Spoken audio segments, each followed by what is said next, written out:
तूबा उसे टालने की कोशिशें कर रही थी। तभी तलहा ने उसका हाथ पकड़ा और कहा, तूबा मुझे बताओ आखिर बात क्या है। तभी तूबा घबरा गई और घबराते हुए तूबा ने उससे कहा, तलहा प्लीज तुम यहाँ से चले जाओ वरना अच्छा नहीं होगा, तुम प्लीज यहाँ से चले जाओ। और तभी तूबा ने थोड़े गुस्से से तलहा को देखा।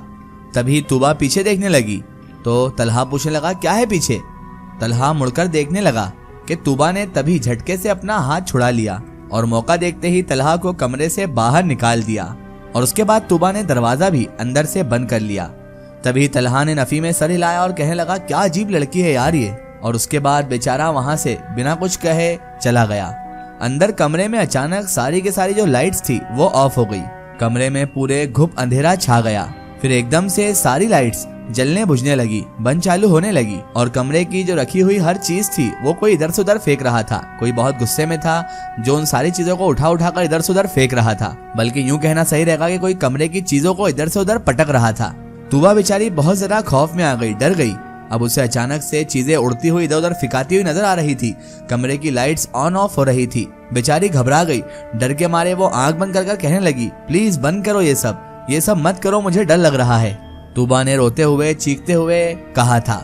कुछ देर बाद तूबा ने महसूस किया कि आवाज आना बंद हो गई है, यानी कि सामान जो फिकाने की इधर उधर आवाज आ रही थी वो आना बंद हो गई है। जैसे ही उसके बाद तूबा ने आंखें खोली तो वो एकदम से डर कर पीछे हो गई, क्योंकि उसने सामने जो मंजर देखा था वो बहुत हैरानकुन था, डरा देने वाला था। सामने शीशे पर खून से लिखा हुआ था, तुम सिर्फ मेरी हो। जैसे ही उसने शीशे पर लिखे हुए लफ्ज पढ़े तो उसे अब और भी ज्यादा डर लगने लगा था। उसे और भी ज्यादा खौफ आने लगा था इन बातों से कि किसी ने खून से लिखा है कि तुम सिर्फ मेरी हो। और वो जानती थी कि ये सब कौन कर रहा है और शीशे पर खून से किसने लिखा है ये सब। खौफ से बेचारी थर थर कांप रही थी। बेचारी किसको अपनी मदद के लिए पुकारती, किसको बताती कि उसके साथ ये सब क्या हो रहा है। किसी को बताने लायक भी तो नहीं छोड़ा था उस अनदेखे वजूद ने इसे। किसको बताती, किससे हल पूछती, आखिर कौन था उसका मददगार। अभी बेचारी अभी तो तन्हा ही थी। उसने अपने आसपास नजर घुमाई तो पूरा का पूरा कमरा तहस नहस पड़ा हुआ था, यानी सारी चीजें इधर से उधर जो बिखेरी थी उस जिन्नात ने वो सब उथली पुथली पड़ी हुई थी। पूरा कमरा तहस नहस हो चुका था। बेचारी अब क्या करती, अपना सर पकड़कर बेचारी वहीं पर बैठ गई। इधर सायरा बेगम हमजा से कहने लगी, बेटा अब कुछ दिन ही तो बचे हैं, जाओ तुम तूबा को ले जाओ और माहिन को भी लेकर शॉपिंग करके आ जाओ। बल्कि एक काम करो, रिदा और माहिन दोनों को ही ले जाओ, सब लोग अपनी पसंद से कपड़े ले लेंगे जो उनको लेना होगा। सायरा बेगम ने नाश्ता करते हुए हमजा को कहा था तो हमजा ने कहा, जी अम्मी ठीक है, आप जैसा मुनासिब समझिए बता दीजिए, मैं वैसा कर लूंगा अम्मी। तूबा भी नाश्ते की टेबल पर बैठी हुई थी तो हमजा ने तूबा से कहा, तूबा तुम कॉलेज से आ जाओ फिर हम चलते हैं ना शॉपिंग करने। तूबा थी जो इन बातों से परे कहीं अपनी ही सोच में गुम थी बेचारी। हो सकता है उसके नजर में अभी भी रात वाला वाकया घूम रहा हो, पता नहीं किस सोच में गुम बेचारी इन सब बातों से परे ही थी। तभी हमजा ने देखा कि तूबा ने कुछ जवाब नहीं दिया है तो हमजा ने तूबा के आगे हाथ लहराया और कहा, तूबा तूबा कहाँ ध्यान है तुम्हारा।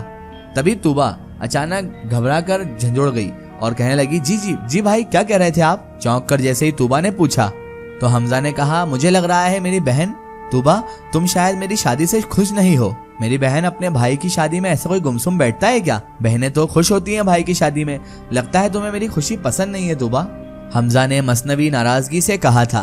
तभी तूबा ने झूठी मुस्कुराहट सजाते हुए कहा, नहीं नहीं भाई मैं तो बहुत ज्यादा खुश हूँ, बहुत खुश हूँ भाई मैं तो हमजा कहने लगा, अच्छा अच्छा तुम खुश हो, अच्छा फिर ये बताओ तुमने वो बातें सुनी जो अभी हम कर रहे थे, अभी हम क्या बात कर रहे हैं तूबा, जरा बताना, तुम्हारी खुशी अभी समझ में आती है मुझे। तो तूबा ने उसको लगा कोई ऐसी वैसी बात होगी तो उसने कह दिया, हाँ हाँ भाई सुनी ना मैंने आप लोगों की बात, अम्मी और आपकी बात मैंने अच्छे से सुनी है भाई। तो हमजा ने भी सवाल कर दिया, तो अच्छा बताओ मेरी बहन तूबा आखिर हम दोनों बात क्या कर रहे थे, अम्मी ने मुझे क्या कहा और मैंने अम्मी से क्या कहा। तो तूबा गड़बड़ा गई, अचानक चौंक गई और कहने लगी, वो मुझे नहीं पता भाई, सॉरी भाई। तूबा ने मासूम शक्ल बनाते हुए अपने भाई हमजा से कहा। हमजा थोड़ा चिढ़ते हुए बोला, पागल लड़की, मैं ये कह रहा था कि कॉलेज से फटाफट होके आ जाना, तो हम रिदा माहीन और मैं और तुम शॉपिंग पर चलेंगे। बल्कि मैं तो तलहा को कह देता हूँ तुम रिदा और माहीन उसके साथ चली जाओ और मेरा जब काम खत्म हो जाएगा तो मैं भी फटाक से मार्केट आ जाऊंगा। सही कह रहा हूँ ना तूबा, बोलो।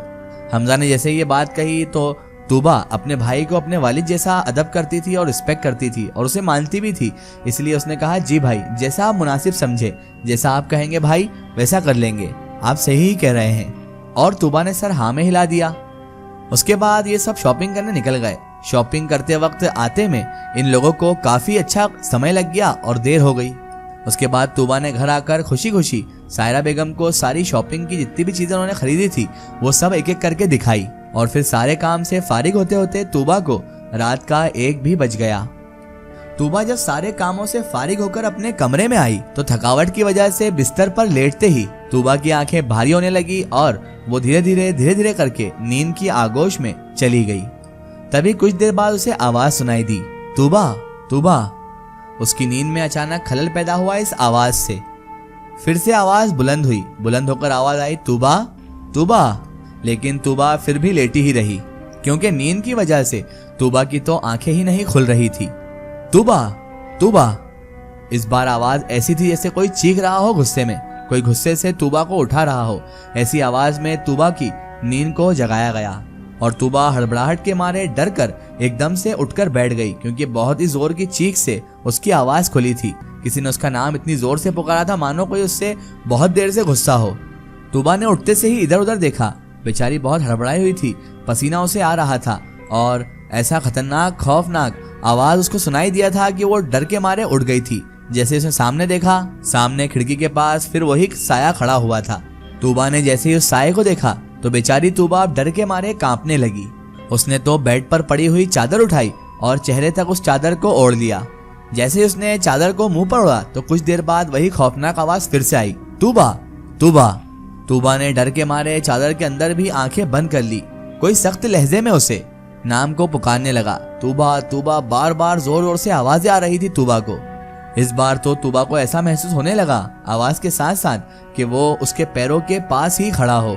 और तूबा थी जो डर के मारे आंख बंद करे बैठी हुई थी और खामोशी के साथ सिवाय आंसू के उसकी आंखों से कुछ नहीं निकल रहा था, न ही जुबान से। बेचारी बैठे बैठे वहां पर रोए जा रही थी, आंसू बहाए जा रही थी। एक बार फिर किसी ने उसका गुस्से में नाम लिया, तूबा। और इसके साथ साथ उसकी चादर जो तूबा मुंह तक ओढ़े हुए थी वो खींच दी। तूबा बेचारी इतनी डर गई थी कि उसे अपनी जान जाती हुई महसूस होने लगी। उसे ऐसा लगा कि मेरा कब दम निकल जाएगा। तूबा बेचारी खौफ के मारे रोने लगी और तूबा ने रोते रोते आयतल कुर्सी पढ़ना शुरू कर दी। फिर अचानक एकदम से खामोशी छा गई। जैसे ही तूबा ने आंखें खोली तो सामने कोई भी मौजूद नहीं था, ना कोई साया, ना ही कुछ ऐसा वजूद उसे महसूस हो रहा था कि कोई उसके अलावा वहां पर हो। और जब उसने दरवाजे की तरफ देखा तो दरवाजा पूरी तरह से खुला हुआ था। तूबा घबराहट के मारे बेड से उठकर दरवाजे की जानिब भागने लगी कि तभी एक जोरदार आवाज के साथ दरवाजा अपने आप ही बंद हो गया। और तभी अचानक किसी की मर्दाना खौफनाक हंसी की आवाज वहां पर गूंजने लगी। कमरे में उसकी आवाजें गूंजने लगी। तूबा को खौफो हिरास होने लगा। प्लीज मुझे जाने दो, प्लीज मुझे जाने दो, उसने रोते हुए मिन्नत व समाजत की। अचानक से किसी ने उसको बालों से पकड़ा और दीवार की जानिब बेचारी तूबा को धक्का दे दिया गया। तूबा का सर दीवार में जाकर लग गया और उसके सर से खून बहने लगा। तूबा बेहोश हो गई और इधर फिर दरवाजा भी खुल गया। कौन है ये आशिक जिनज़ादा जो तूबा के पीछे पड़ा हुआ है और किस तरह बेचारी तूबा इस अजाब से निजात हासिल करेगी? किस तरह आखिर वो उसका पीछा छोड़ेगा? क्या वो अपने घर वालों के सामने ये राज खोल देगी? ये जानेंगे हम इस वीडियो के अगले पार्ट में। दोस्तों, अगर आप भी अपनी जिंदगी की कोई सच्ची कहानी या सच्ची घटना हमारे चैनल से शेयर करवाना चाहते हैं और आप चाहते हैं कि आपकी स्टोरी भी माय स्टोरी बुक चैनल से शेयर हो, तो आप हमें हमारे फेसबुक पेज पर कांटेक्ट कर सकते हैं और अपनी स्टोरी वहां पर हमें बता सकते हैं।